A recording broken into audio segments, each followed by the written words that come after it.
Oh, can we keep him, Dad, please? But he's a loser. He's pathetic. He's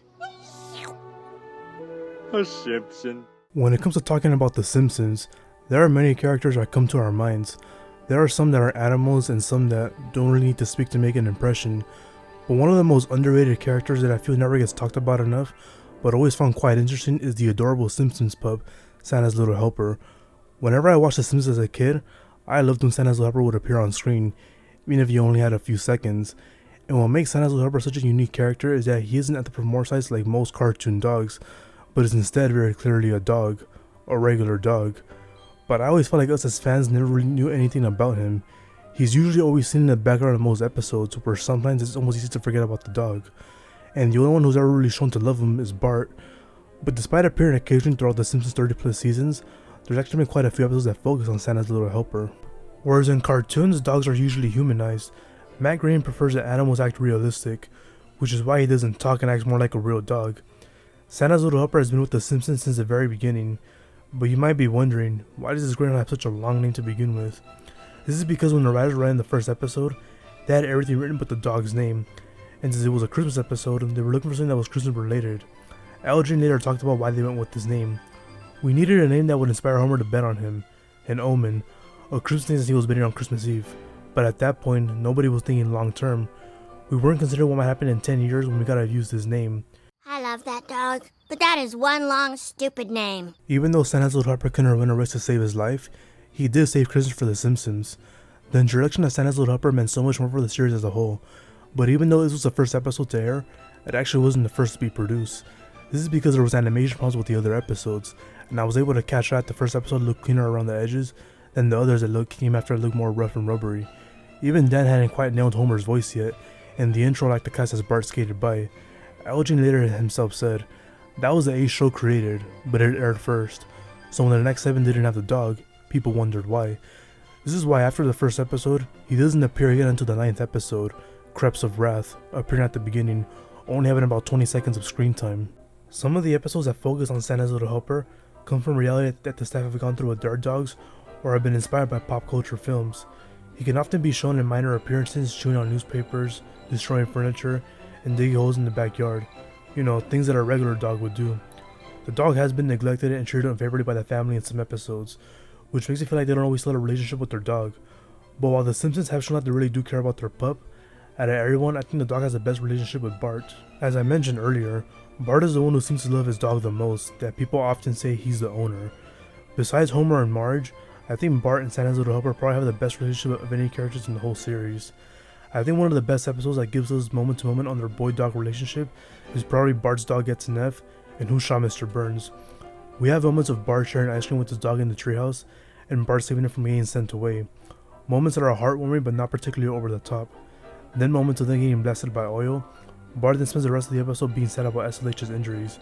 It really gives us those moments that add weight to their boy-dog relationship. Look what he did to my best friend! What? No, my dog.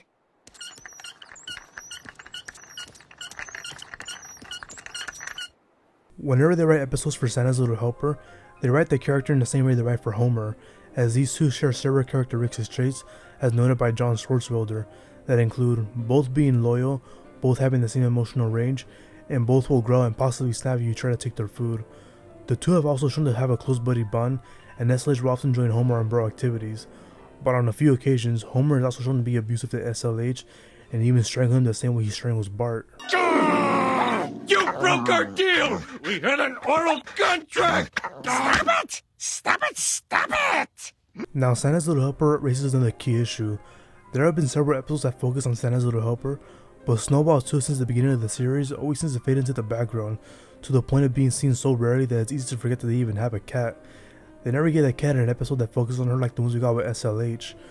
Probably her biggest role she had was in the season 15 episode Old Yeller Belly, where she saves Homer out of a burning treehouse after Santa's Little Helper runs away. She has also tried to desperately get attention from the family, which has become a running gag. Get that cat out of the way! The dog and the cat have been seen together in a lot of scenes in many episodes, and seem to have a close relationship, but it seems like the family gets more of the attention to the greyhound, and has never really had much love for their cat. You'll have your day. Matt Groening created Santa's Little Helper to be an accurate portrayal of a real greyhound. While there are some exceptions for some gags where SLH thinks like a human, for the most part they try to keep him as a real dog, whereas dogs like Pluto, Odie, and Max, while yes they are portrayed like real normal dogs and have many dog traits, such as walking on all fours and not being able to speak, they act like semi-human awareness when it comes to their expressions and understanding others, while Santa's Little Helper just exhibits regular canine behavior. Then there's the family dog that talks, which Santa's Little Helper has been compared to, but the only difference between these two dogs is that while Brian can do things like drive a car and is sure like one of the main characters of the show, he doesn't feel like he's as connected to the Griffins as he could be.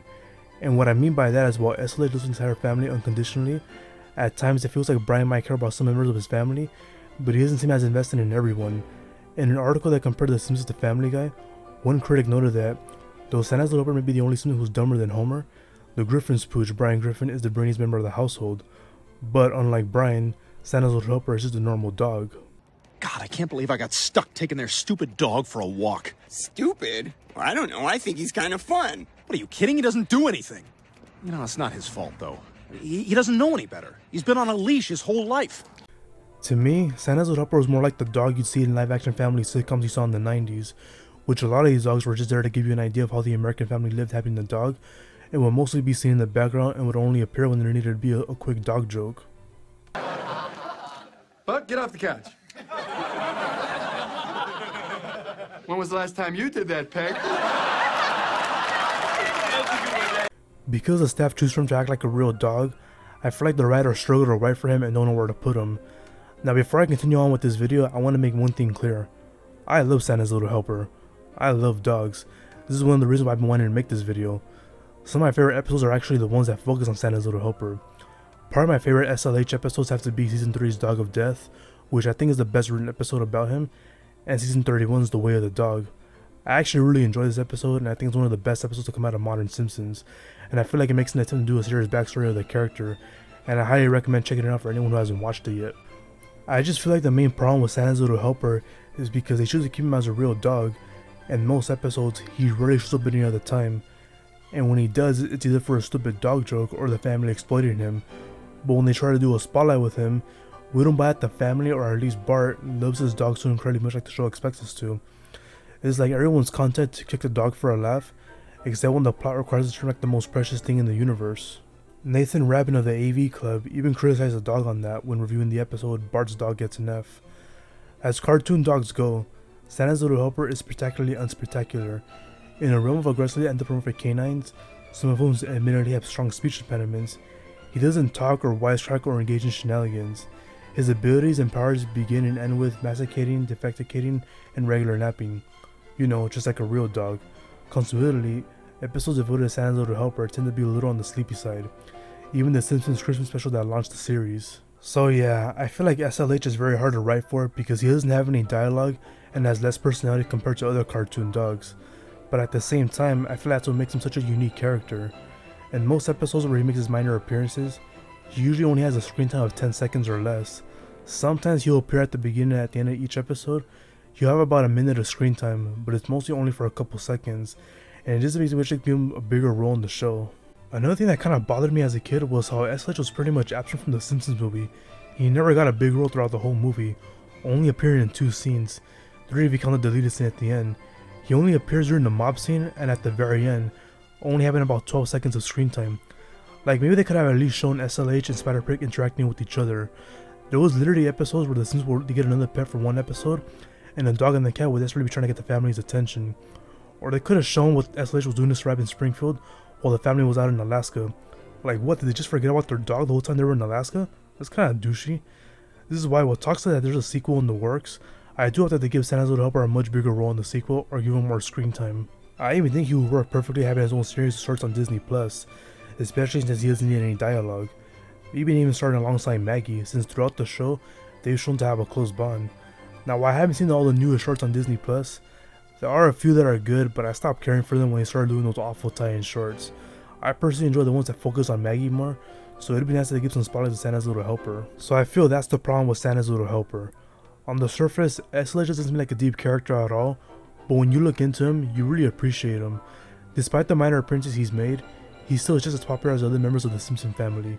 He's appeared on the cover of TV Guide, even appeared in a couple of commercials and had some merchandise. And as long as the Simpsons still remain on TV, I do hope that we can see more of this cute Graham for many years to come. But I don't think he'll be going away anytime soon.